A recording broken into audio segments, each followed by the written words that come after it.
नमस्कार दोस्तों, स्वागत है आपका विधिशाला चैनल पर, जहां हम एलएलबी की पढ़ाई कर रहे हैं एकदम जीरो से आसान हिंदी भाषा में।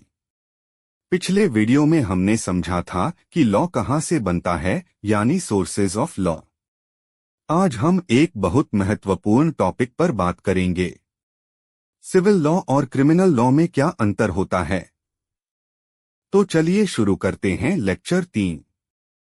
लॉ के दो मुख्य प्रकार। दोस्तों, कानून को उसके काम के आधार पर दो मुख्य हिस्सों में बांटा गया है। एक सिविल लॉ, दीवानी कानून।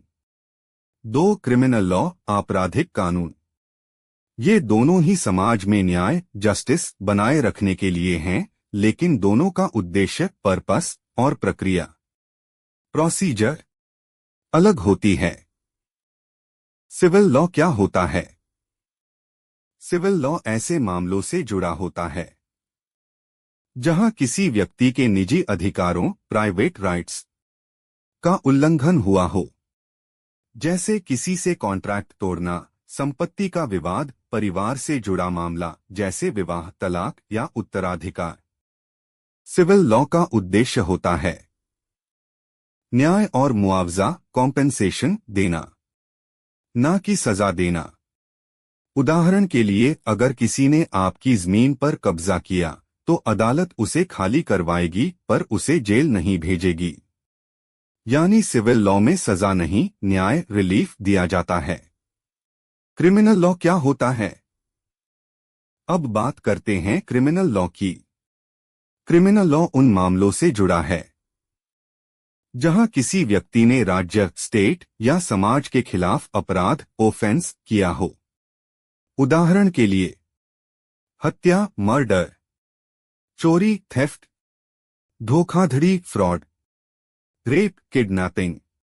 क्रिमिनल लॉ का उद्देश्य होता है दोषी को सजा देना, पनिशमेंट, और समाज में डर बनाकर अपराध को रोकना। इसमें मामला व्यक्ति बनाम व्यक्ति नहीं होता, बल्कि स्टेट वर्सेस अक्यूज्ड, राज्य बनाम अभियुक्त होता है। जैसे state of UP versus Ram Kumar, इसका मतलब है कि अपराध राज्य के खिलाफ है। मुख्य अंतर: सिविल लॉ, दीवानी कानून, और क्रिमिनल लॉ, आपराधिक कानून में अंतर। आधार: दीवानी कानून और आपराधिक उद्देश्य, यानी जिसको हम फौजदारी के नाम से भी जानते हैं। नंबर 1, उद्देश्य। उद्देश्य का मतलब होता है लक्ष्य। अब आते हैं दीवानी कानून में व्यक्ति को न्याय और मुआवजा देना। मुआवजा का मतलब होता है नुकसान का भरपाई करना। अब आते हैं आपराधिक उद्देश्य में। आपराधिक सजा देना, यानी कि जो अपराधी अपराध करेगा उसको कोर्ट सजा देगा। नंबर 2, पक्षिकार। पक्षिकार का मतलब होता है जिसका मामला या झगड़ा हो वही पक्षिकार होता है, यानी एक व्यक्ति के खिलाफ दूसरा व्यक्ति। अब आते हैं दीवानी कानून में व्यक्ति बनाम व्यक्ति। उदाहरण के तौर पर राम बनाम श्याम, यानी कि जिन व्यक्ति का झगड़ा होगा और वो मामला कोर्ट में मुकदमा के तौर पर जाता है तो उन दोनों व्यक्ति का नाम होगा। अब आते हैं आपराधिक कानून में राज्य बनाम अभियुक्त। अभियुक्त का मतलब होता है जिस पर केस चल रहा है। नंबर 3, उदाहरण। अब आते हैं दीवानी कानून में संपत्ति संविदा, पारिवारिक विवाद। संपत्ति संविदा का मतलब है संपत्ति से जुड़े अधिकारों या लेन देन पर किया गया कानूनी समझौता, और पारिवारिक विवाद का मतलब है पति पत्नी के बीच शादी से जुड़े किसी भी तरह का कानूनी झगड़ा। अब आते हैं आपराधिक उद्देश्य में हत्या कर धोखा। नंबर 4, परिणाम। परिणाम का मतलब है नतीजा। अब हम चलते हैं दीवानी कानून में राहत और मुआवजा। राहत का मतलब है अदालत द्वारा किसी व्यक्ति को उसके हक की सुरक्षा या नुकसान से बचाने के लिए दिया गया कानूनी सहारा। और मुआवजा का मतलब है नुकसान का भरपाई करना। अब आते हैं आपराधिक उद्देश्य में पनिशमेंट या जेल। पनिशमेंट या जेल का मतलब है कानून तोड़ने पर अदालत द्वारा दी जाने वाली सजा। नंबर 5, केस का नाम। अब आते हैं दीवानी कानून में। ए बनाम बी मतलब विनोद बनाम सोनू। अब आते हैं आपराधिक उद्देश्य में। राज्य बनाम नाम। राज्य बनाम नाम का मतलब है किसी आपराधिक मामले में सरकार आरोपी व्यक्ति के खिलाफ मुकदमा चला रही है। उदाहरण के तौर पर उत्तर प्रदेश बनाम राम कुमार। कोई भी अपराधी चाहे वो किसी भी राज्य का हो और उस पर मुकदमा कोर्ट में चल रहा हो तो उस अपराधी का राज्य का नाम और अपराध करने वाले का नाम होता है। नंबर 6 प्रणाम का स्टार। अब आते हैं संभावना की अधिकता। संभावना की अधिकता का मतलब होता है किसी बात का सच होना का ज्यादा चांस या ज्यादा उम्मीद होना। अब हम चलते हैं आपराधिक उद्देश्य में। उचित संदेह से परे। उचित संदेह से परे का मतलब होता है अपराध ऐसा साबित हो कि कोई भी सही कारण वाला संदेह न बचे। नंबर 7 कानून।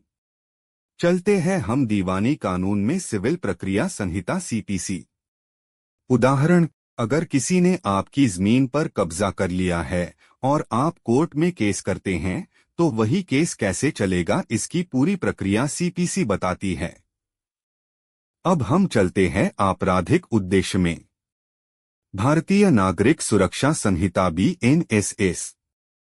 उदाहरण, अगर किसी पर चोरी का आरोप है तो पुलिस कैसे जांच करेगी, गिरफ्तारी कैसे होगी, चार्जशीट कैसे बनेगी, कोर्ट में ट्रायल कैसे चलेगा, ये सब BNSS में बताया गया है। दोनों की भूमिका।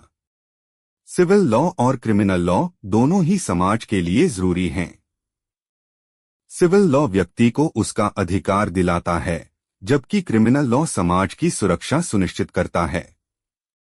सुनिश्चित का मतलब होता है किसी चीज को पूरी तरह से पक्का कर देना या उसकी पूरी गारंटी कर देना। अगर सिविल लॉ न हो तो अन्याय होगा। अन्याय का मतलब है किसी के साथ गलत व्यवहार होना। और अगर क्रिमिनल लॉ न हो तो अपराध बढ़ेंगे। तो दोस्तों, आज हमने सीखा सिविल लॉ क्या होता है, क्रिमिनल लॉ क्या होता है और दोनों के बीच के मुख्य अंतर। याद रखिए, सिविल लॉ न्याय दिलाता है, क्रिमिनल लॉ सजा दिलाता है।